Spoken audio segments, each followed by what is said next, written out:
గృహజ్యోతి పథకం ద్వారా రాష్ట్రంలో 52,82,000 కుటుంబాలు లబ్ధి పొందుతున్నాయని డిప్యూటీ సీఎం బట్టి విక్రమార్క తెలిపారు. ఈ పథకం కింద లబ్ధిదారుల పక్షాన రాష్ట్ర ప్రభుత్వం ఇప్పటి వరకు విద్యుత్ సంస్థలకు 3,593 కోట్ల 17 లక్షలు చెల్లించిందని ఆయన వెల్లడించారు.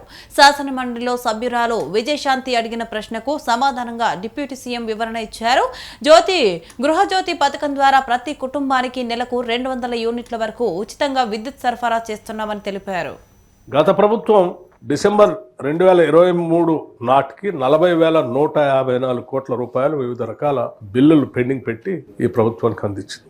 అందులో ఉద్యోగులకు సంబంధించిన 4,575 కోట్లు కూడా ఉన్న విషయం మనందరూ తెలిసిందే. ఈ విషయాన్ని స్పష్టంగా శ్వేతపత్రం ద్వారా ఆ రోజు సభలో కూడా పెట్టింది. ఇప్పటి వరకు పెన్షనరీ బెనిఫిట్స్ చెల్లింపు కోసం రాష్ట్ర ప్రభుత్వం 1,752 కోట్ల రూపాయలని చెల్లించాం. ఇంకా చెల్లించవలసిన బిల్లు సుమారు 6,244 కోట్లు ఉన్నాయి.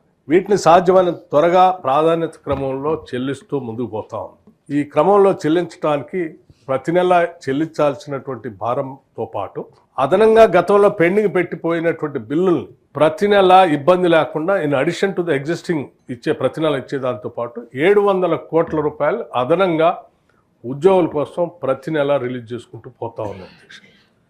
This is what the government has taken so seriously about the employees and their problems.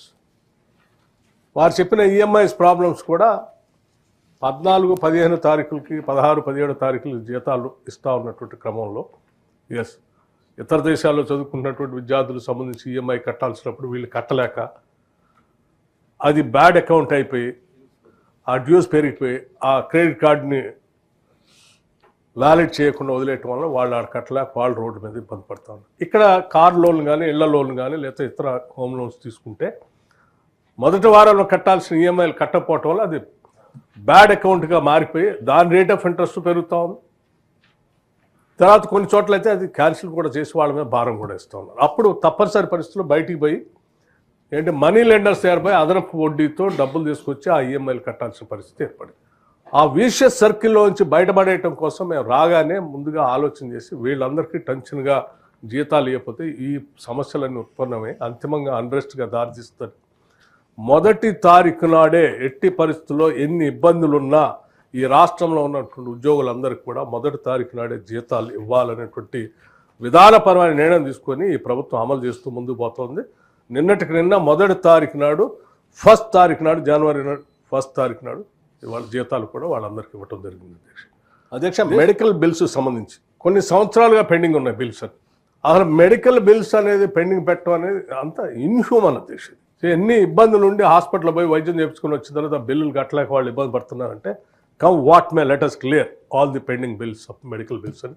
Medical bills 200 కోట్లు ఉంటే పైనే ఉంటే మొత్తాన్ని ఇప్పటివరకు జీరో చేసేస్తున్నాం. Total pending bills medical bills అన్నీ కూడా ఇప్పటివరకు ఉన్న అన్నింటినీ క్లియర్ చేశాం.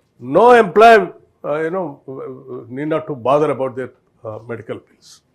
అట్లాగే అధ్యక్ష 2023 నుంచి పెండింగ్లో ఉన్నటువంటి సప్లిమెంటరీ శాలరీస్ 2023 నుంచి 560 కోట్లు సప్లిమెంటరీ బిల్స్ ఎంప్లాయీస్ ఉంటే టోటల్గా 560 కోట్ల రూపాయలని సప్లిమెంటరీ శాలరీస్ అన్నిటిని కూడా ఆ పెండింగ్ ఉన్నటువంటి అన్నింటిని కూడా క్లియర్ చేసి అట్లాగే ఎంప్లాయీస్ ఈ మధ్య అందరూ వచ్చి మాకు హెల్త్ స్కీమ్ సంబంధించి కూడా మీరు పెండింగ్ బిల్స్ అన్ని క్లియర్ చేశారు, దీనికి ఒక సిస్టమాటిక్ హెల్త్ స్కీమ్ ఒకటి కావాలి మాకు అంటే ఆరోగ్యం అనేది అత్యంత ప్రధానమైనటువంటి విషయం. మేము ప్రజలందరికీ 10 లక్షల రూపాయలు రాజీవ్ ఆరోగ్యశ్రీ పెంచిస్తూ ఉన్నాం. ప్రతి కుటుంబానికి సంవత్సరం లోపల 10 లక్షల వరకు ఎక్కడైనా వైద్యం చేయించుకోవడానికి. అటువంటిది ఉద్యోగస్తులకు ఎందుకు ఇవ్వని చెప్పి వాళ్ళ గురించి కూడా ఒక ఆలోచన చేసి ఒక కమిటీ వేసాం.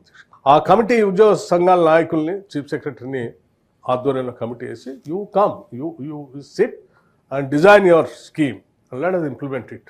మేము ఈ గవర్నమెంట్ మాత్రం చాలా సీరియస్గా ఉంది ఇంప్లిమెంట్ చేయడానికి చేస్తున్నాం. ఇట్ ఈస్ మధ్యతర కుటుంబాలకి పెద్ద ఎత్తున ఉపయోగపడాలనేటువంటి ఒక ఉన్నతమైనటువంటి ఆలోచనతో వారి కరెంటు ఛార్జీలు విద్యుత్ శక్తికి సంబంధించినటువంటి ఛార్జీలని ముఖ్యంగా ఈ రాష్ట్రంలో ఉన్నటువంటి మహిళలందరికీ కూడా మహాలక్ష్మిలాగా గౌరవిస్తూ 200 యూనిట్ల లోపల వరకు వాడకందారులందరికీ కూడా ఉచితంగా కరెంట్ ఇవ్వాలనేటువంటి ఆనాటి కాంగ్రెస్ పార్టీ యొక్క ఆలోచనలు ఇచ్చినటువంటి హామీలని అమలు చేస్తూ ఇప్పుడున్నటువంటి ప్రభుత్వం ఈ 200 యూనిట్ల వరకు పెద్ద ఎత్తున రాష్ట్ర వ్యాప్తంగా అమలు చేస్తున్నటువంటి మాట వాస్తవం.